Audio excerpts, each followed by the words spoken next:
Hey guys, Rofist here. I'm back here with Josh, guy with the most. Today I'm gonna go over anti-grappling. So basically, the basic concept of my anti-grappling, I can't speak for everybody else, but it's to create space and get back in the striking range where you can use your striking tools. Now for me, it's kind of different because I'm a close quarter striker, meaning that if he grabs me and stuff like that, I create space here and I can fight from here and throw short strikes to beat him up. Now, if he grabs my leg, right, I sprawl up and hit him, hit him somewhere else.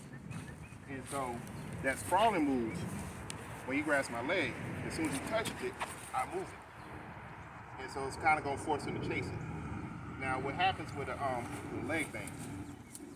Like, put your leg out. What happens with a leg thing? A grappler, when they touch your leg, they're gonna pull in and use it as a lever to take you down. But as soon as he touches my leg, I'm gonna move that thing and I'm starting hitting other places. Preferably if his body's like this, I'm gonna start hitting his spine so I can compromise that spine. So if his spine's up a little bit, I'm gonna hit down to the spine to make his body drop. See where his head is? Now I'm in range to strike. Back up. So let's get into the part where we're talking about close quarters, create space and stuff like that. So grab me tight. Here is a tight grab, right? My arms can still move. I can't really get any power out of them, but my job is not to really get power out of them. It's to find a kind of a leverage point or a lever, something like that, and push into it so I can break his structure.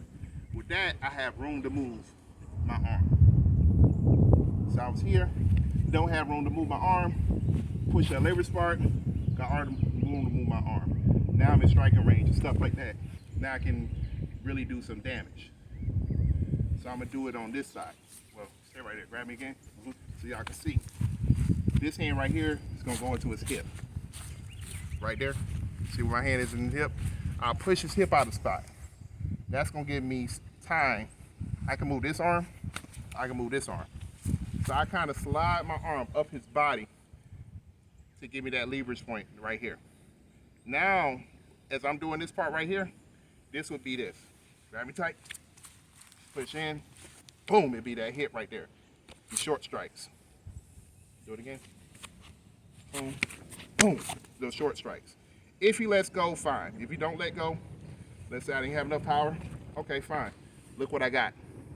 I got a knee here, I got a knee here. So what happens is I push something in, create space, and free my arms. If I can't free my arm, he catches the knee. As my knee's falling, now my arms are freeing, and I'm able to beat him up. So let's just do different grabs. Like you give me a little seat up. That's this one right here. All right, with this one, I can hit him right here. I can hit him right here. I can hit him right here. Got a seatbelt grab in and start pulling me to the ground stuff. Boom, boom, boom. Grab me from underneath like this. That's this one right here. All right, both of my arms are free. I sprawl back to kind of get a base. I'm hitting right back in here, this area right up in here. This is what controls the back. From here to here. So I hit anywhere in this line. Can you see this? The crease of his head. Come back up. Grab me again. See, now his head is tight, right? Good. Since his head is tight, open it up. Hit right here. This is a trick for y'all that don't know grappling. When somebody's grappling you, when they grab you, they put their head on you like this. They don't leave no space, because they leave space, you can push them out and everything else. So they don't want you to have that space. So they lock their body into you and they pull you tight. So Josh, hit those spots I showed you. See? You see? You see? So this is a different grab. So he got me from under. Both my hands are free. I created a base. So when he starts to try to pull me down, it's hard for him to pull him down. And I just hit those spots lightly. So we got the seatbelt grab, which is this one.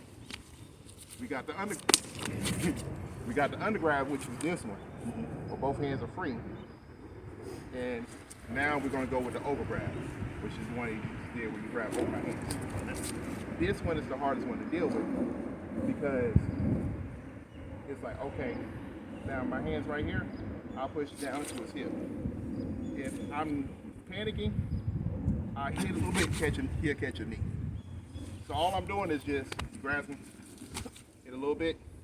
See, I got enough room to push that knee through. When my knee comes through, I don't do this. And put my foot back. I'll knee step forward. Now, let's get into the hand motions and stuff. So get me in that grab again. All right. Hit them up. Knee step forward. Hand start freeing. Boom, boom, boom, boom, boom, boom, boom. Johnson. Stop this. Yeah. But anyway, that was a little bit of anti-grappling. The basic concept is if he grabs me, I just need to create some kind of space for my arms to move. If my arms are free enough to move anywhere, I need to start pushing into his hips because it started affecting his spine. Remember, everything is about spine placement. If I get his spine to bend, his body can't stay there. Rofist, we out.